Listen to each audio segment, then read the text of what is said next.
So, as promised, this video is going to be a bulk update of sorts.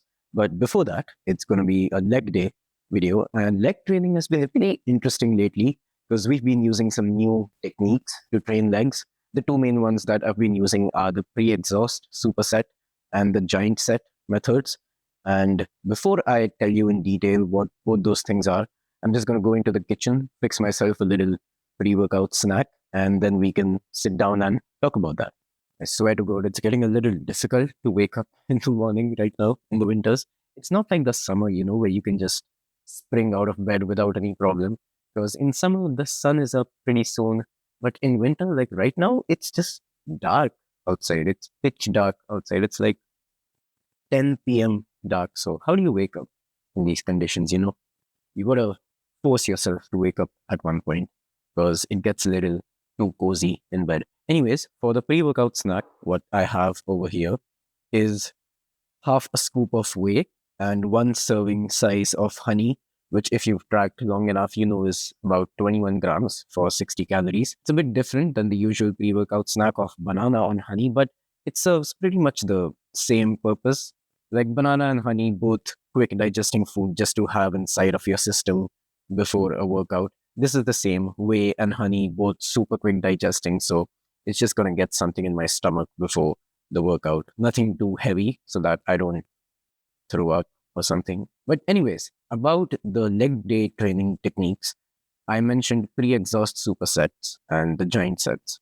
So the first one, the pre-exhaust supersets, what those are exactly is that basically for a particular target muscle group, you first pick one isolation exercise for that.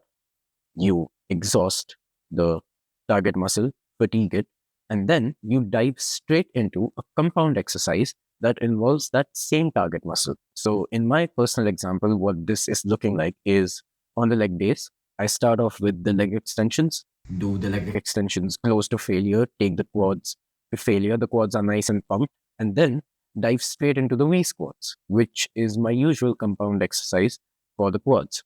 Now, why I'm doing this exactly and why anyone should do this, because it sounds a little bit like torture, it sounds a little bit crazy, but who could benefit from something like this is the ones who feel like they can't really feel the target muscle on a particular exercise. Using these kind of techniques is really helpful. Like on the squats, the V squats, I feel like I was entering a territory where I couldn't really feel the quads. And you can tell almost immediately that's a massive red flag because the V squats or the hack squat variation is a quad dominant squat. So you should always be feeling them in your quads, but I wasn't. So this is when I found out about this. So what I do right now is I'm taking the leg extensions to failure. And then when I go to the compound, the rest of my body, like the rest of the muscles that are involved in a squat, they are fresh, but the quads are completely fatigued and tired. So on the squat, no matter what I do, the quads are going to have to do most of the heavy lifting, like they're going to have to work the hardest. So anyone who feels like they're having a tough time targeting their quads, doing something like this will almost force your quads to work on the exercise, right? And the second method that I've been using is the giant set method. And this is basically for a small muscle group like the calves. So for calves, when you do your normal training, just your normal straight sets, it's fine, but it doesn't really give you like much of a pump, because they are calves, they're such a small muscle group, very, very hard to grow and target. And especially for me, like I have no calves basically. But what I've been doing as part of the giant set is that I've been picking a weight and then I've been setting a total number of reps as my target. And then you basically do as many sets as it takes to get to that target rep number. So for example, if I pick like 50 reps, and it might take me about 4 or 5 sets to do those. And then to track progression on these, the next time around, I'll just increase the total number of reps and then try and get those in the same or fewer number of sets, because that way your strength has basically increased. The benefit of this is that my calves have been getting like awesome pumps lately and they have been sore as well after the workout.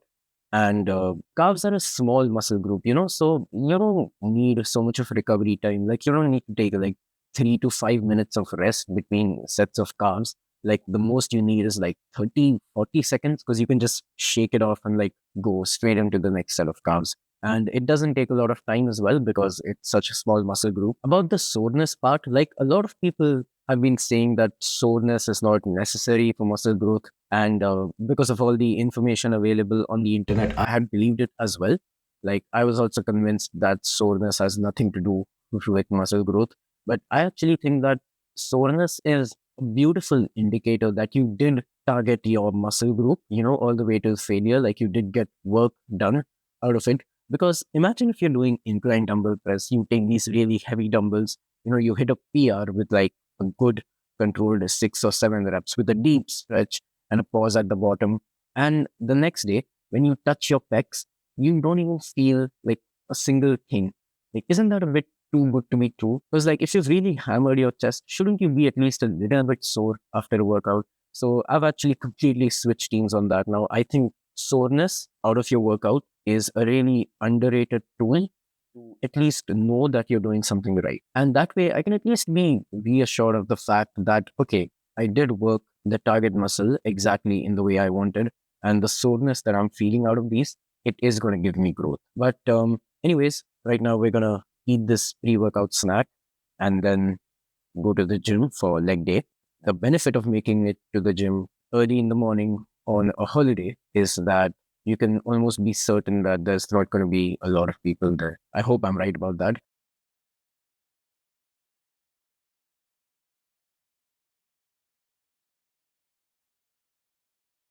Also, before I leave, I am going to take my 5 grams of creatine, just put it into the shaker, chug it down before the workout.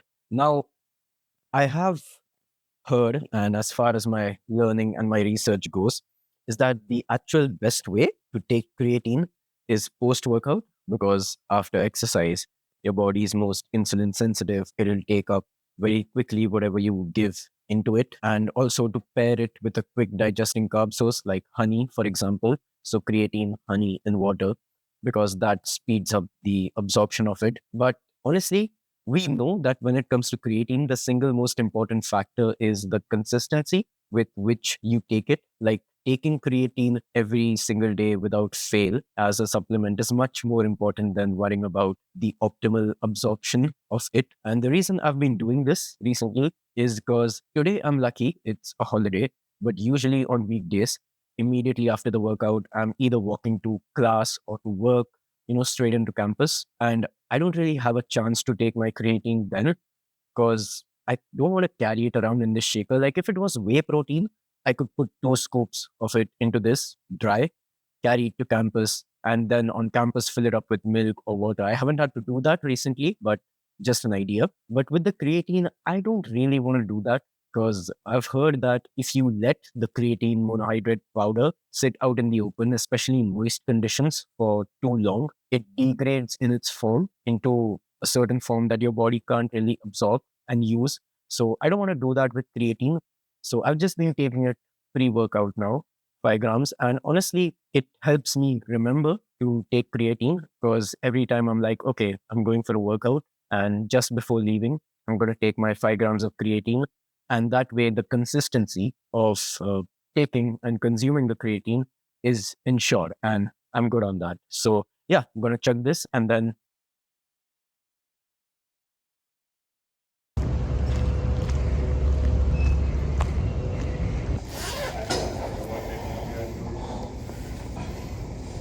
Excellent question.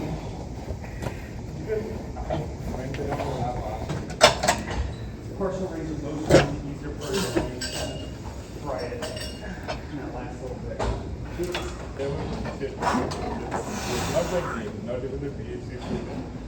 Then she comes up with extra volunteering. Yeah, she goes, oh, I'm working with the PhD student, I'm helping. In the last page, okay.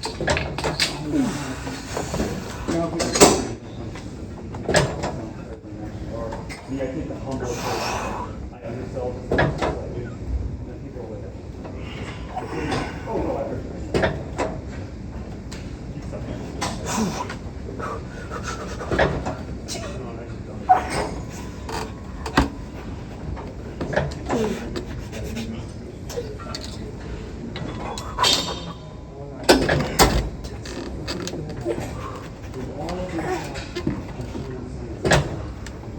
Okay, so you can see that after the leg extensions, we went straight into the V squats. And my plan on this was that I was going to use a very slow tempo, especially on the negative, really try and control it and give the best stimulus to the quads.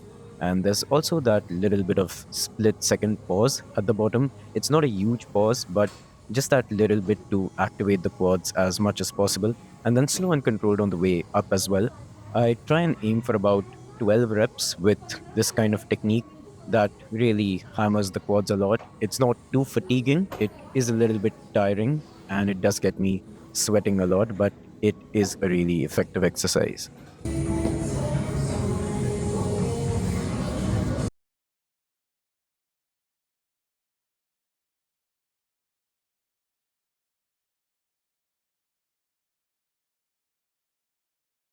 Okay, so we're back home from that leg day. It was pretty long. Took my time because it's a holiday and I just like taking it slow on a holiday because usually I'm in a massive hurry when it's a weekday because I've got to go to work or classes. But I'm already one meal down, so this probably isn't the best time to do it, but it's time for a little physique update in front of the mirror. So okay. It was leg day, so the quad pump was pretty decent. So like the legs are filling up good, like the quads, the outer sweep especially, like this part, and a few separations in the quad. Also in the right leg as well, pretty decent. This separation is actually what I mainly wanted, and I mainly wanted to see. And even in the upper body, like compared to my previous pictures, there's quite a lot of size put on, especially in like the upper chest and stuff, the shoulders. About the abs, they're still pretty visible, like not a lot. I'm obviously not lean as such right now, at least nowhere close to where I used to be. I'll even put up a few pictures on the screen to show you what it looked like before the start of the bulk. Now, I do want to clarify that in these pictures, I'm at a needlessly low body weight and needlessly low body fat percentage, and staying at that same body composition like throughout, it didn't really make sense for me. Of course, nothing wrong with it, all cool, but I just figured that gaining size is probably what should be a priority for me now. So, yeah, that was about the physique. Now, let's sit and talk a little about the food side of things.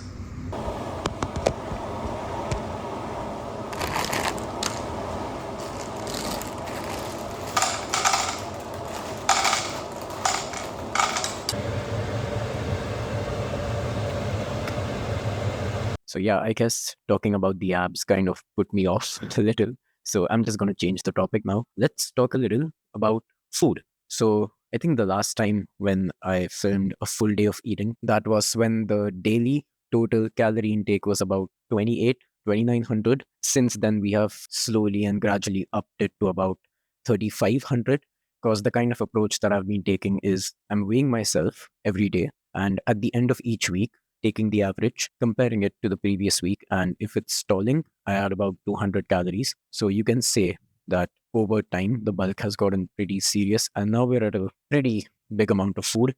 This here is chicken pasta, and with a little bit of barbecue sauce on top. It's not a 0 calorie barbecue sauce, it is the normal version, because I've been doing this thing where I'm leaning a little into a few easy calories to make the 3500 calories easy on the stomach as well. Because the thing is, I could be eating 3500 calories just worth of oats, potatoes, and rice, but the probability that I'm gonna actually stick to that and be able to get that much food down every single day is really less.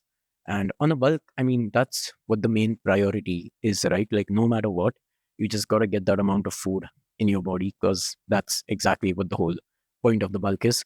So yeah, these few little easy calories help. Also, I did want to mention about the ab thing. Why I'm so focused on that is because former skinny people will relate to this. When you've been skinny your whole life, you pretty much have had abs like always. if you're skinny and you just start working out and start eating well, your abs are just going to start popping out in like no time because you don't have a lot of body fat on you. And I did even put like a story on my Instagram account saying that when you're bulking and going through this physical change, it can be a little difficult to see yourself in the mirror in a way you've never seen yourself before. And that is actually one of my kind of like my underlying thoughts on when I want to end the bulk. But I will talk about that soon later in the video. And yeah, right now just gonna eat this chicken pasta. It's kind of a post-workout meal part two, because the part one is the protein oats, which I eat almost immediately after the workout. Like literally, I come back from the workout, throw the oats straight into the microwave with the protein and stuff, and just get to it. And I also do bias a lot of my food intake after the workout because I'm just hungriest at this time, and that just makes it a little easier to get all the food down. And that's a good thing. So yeah, I'm gonna eat this, relax for a while. It's the last day of this little fall break holiday. So the last opportunity to chill before the winter break, which comes straight 2 months later. So yeah, after eating, I'm gonna chill for a while, and probably later in the day during an evening walk or something, maybe we can talk more about when exactly the bulk might end and how long I intend on continuing it. Because there are a few factors that I've been thinking about that are gonna affect that, and I will discuss all of them in detail with you. So okay, so I'm just walking around on campus right now. Don't ask me what I'm doing on campus at like 7 p.m. in the evening. I was just walking in some direction and I got here. But yeah, funny thing, I was walking by and I crossed the campus gym because that's the only route that I take from home to get to campus. And I noticed all the people in there, and I could just see like the crowd from outside in the gym. It's not that crowded today because it's a holiday, but usually on weekdays it's horrible. I try picturing myself in the gym in the evening, but I don't know, like something about it just doesn't seem right to me, and I just wouldn't work out at least willingly in the evening. Maybe because of some schedule conflicts I might have to on some day, but willingly I just won't. Now, we were going to talk a little about how long this bulk is going to go and at least what my plan is. So the way I've thought about it in detail is that I am usually, like at least right now, dependent on three factors that are going to determine how much longer this bulk is going to go. When I'm filming this today, I'm actually about 4 months, like just over 4 months into the bulk properly. And the three factors that I want to talk about is, and I'll actually try and list these in like the order of importance, at least according to my personal preference. So the first one, and this is something not a lot of people I believe would include in their list, but it's really important to me. Number one is the relationship with food. So if during this bulk carrying forward, at any point if I feel that I'm approaching that point and I feel it might be a little close, being 4 months in, but at any point if I feel like I'm starting to repel food, because when you're eating that big amounts of food kind of starts getting uninteresting to you. Like you're just tired of the thought of eating all the time. And the moment I feel like I'm approaching a point where I just repel food, I just look at a plate and I'm like, okay, I just absolutely can't eat anything and I don't want to. So I think that would be a really good indication to like stop the bulk, or at least like slow down on things a little bit. The reason I say this is because relationship with food is kind of underrated and often overlooked. Because after this bulk, when I do transition eventually into a cut to trim some of the fat down, at that point when I don't have too much food to eat and I might have to deal with hunger and stuff a lot, at that point relationship with food is important, because when dealing with hunger you really need to eat a lot mindfully, like pay attention to hunger cues and stuff, manage your meals, space them out throughout the day. And at that point if I end up with a really weird relationship with food where I just don't look at food as a necessity and just something that I have to throw down in my body just for the sake of it, that probably won't be the best thing to handle, because there are other things you want to worry about on a cut as well.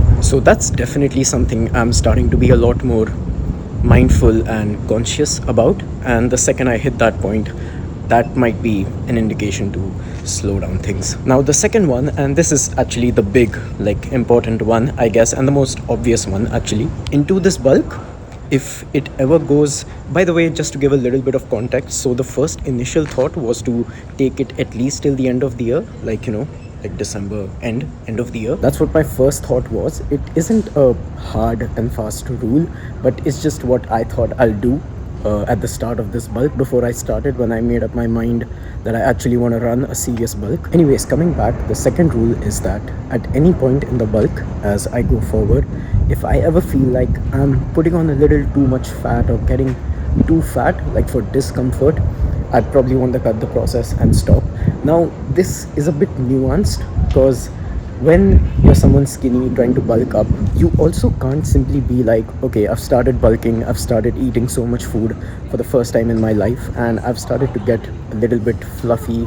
For the first time, I'm seeing a little bit of fat on my body at all, and I just want to cut the process now because it's not feeling uncomfortable. Because in that way, you're just violating or defeating the point of a bulk in the first place. Because with the size gain on the bulk, obviously a little bit of fat gain is inevitable. But what I mean when I list this point down actually is too fat for discomfort, which means that at any point if I start to feel a little negative about myself, like if I look into the mirror and I realize that I've gotten too fat and like this is just not feeling good. Because I actually think no matter what you do, bulking or cutting or anything related to muscle building, the first and the number one priority should be to have a certain standard, a high regard of yourself in terms of your physical appearance. And at any point if you feel that is being violated, I think that's not a very healthy territory to be in, simply in terms of your mental state. Like maybe your body can take more fat on easily, but it's just that your mental perception of yourself needs to be at a certain standard at all times, in my opinion. Another good reason for this is that, let's say on a bulk, if I do some crazy aggressive stuff, like I put on 20 pounds in a matter of 2 months or something, maybe my lifts will go up, I will get stronger, but I'll just get a lot more fatter than I would even want to be. And in that condition, when I look into the mirror, I'm not really feeling very good about myself, like there's a bit too much fat, and cutting down all of that fat at the end of the bulk seems like way too much work, and so much work that the motivation, or not the motivation, like the drive to trim down all of that fat just goes a lot more down. And that's obviously not what you want, right? Because after you've put on new muscle on a bulk, you do want to cut the fat off eventually to actually make that muscle visible and appear to your eye, because that's when you'll actually see like the entire result of the bulk. Because during the bulk you're kind of in this tricky phase where you're adding size, but the muscle definitions are not very clear and crisp as they are at a low body fat. So you do want to get there eventually to sort of enjoy the results that you've earned. So yeah, that's the second point. And for me, I think this is something I'm really starting to paying attention to, because I think I'm definitely, after 4 months being into a bulk, deep into a bulk, and this is not like on and off stuff, this is like a continuous calorie surplus, like ever increasing. So I think I'm kind of approaching this territory now, but I'm still mindful of it. I'm happy with the way I look, but maybe in about 1.5 or 2 months this could be something that we might want to think of a little harder. That brings me to the third and the last point, is the cardiovascular health. Now I know that this is really serious, obviously, but the reason I'm listing this towards the end of my personal list is because it's a little unlikely to happen, really, because I know that I do a lot of movement, I'm a relatively active person, and to actually have like serious cardio health issues, you would have to be like a lot sedentary, which I'm really confident I'm not. But yeah, at any point further, like in the remaining 2 months that I had planned, at least, if I feel like I'm starting to feel a little too slow or a little too sluggish or lazy, that could be another indication to myself that I would want to cut things now. Because for me, bulking, cutting aside, anyways, like as a person, I've always been on the active side of things, and that is how I like seeing myself. Like I've never seen myself as someone who's sluggish or very lazy or just sitting or lying in one place doing nothing. That's not me at all. So at any point, if I feel like that is being threatened, that's also another indicator for me to just cut the process off. But again, a reminder, just to reiterate the fact, while I listed these 3 factors, it is also very important to remember that you can't simply give up the moment you start seeing signs of discomfort. Like if I started a bulk, I started eating calories, like we talked about this, if I notice even a little bit of fat gain, I can't be like, okay, screw this, I don't have a shredded six pack now, it's time to just give up on bulking. Like that's not gonna work, right? I used to be like that. I had that huge mental barrier before I started this bulk, but I knew that size gain is something I really want to see on this bulk. So I actually went through with it, and proud to say that we're almost there according to the initial plan. But let's see. The same thing with the food relationship. Like when you start eating close to 3000 calories, or in my case right now we're at 3500 calories, and by a rough guess, probably in about 2 months time we'll be at about close to 4000 calories. When you're eating that amount of food, okay, if you start to enter a calorie surplus and you're like, you know what, this is too much food, this is very tiring to do, tiring to cook and stuff, you can't give up on the second or third day of having meal prepped like 26 or 2700 calories, right? Because that is something you're gonna have to do very consistently for months in a line. You have to kind of push through these things and actually do them consistently to actually see the weighing scale number go up or trend up in the pace that you want to. In terms of numbers, exactly, if I were to talk about this bulk, in terms of body weight, from the weight that I started before I entered the bulk and to now, and to eventually 2 months down the line, which is what my initial plan was, if everything goes according to plan and everything goes at the desired pace that I want, which it has been so far, based on calculations and being very mindful and careful with things, at the end of the year I should be officially about 15 pounds up just in terms of the body weight number. And honestly, I feel that's a significant amount of weight gain and size gain.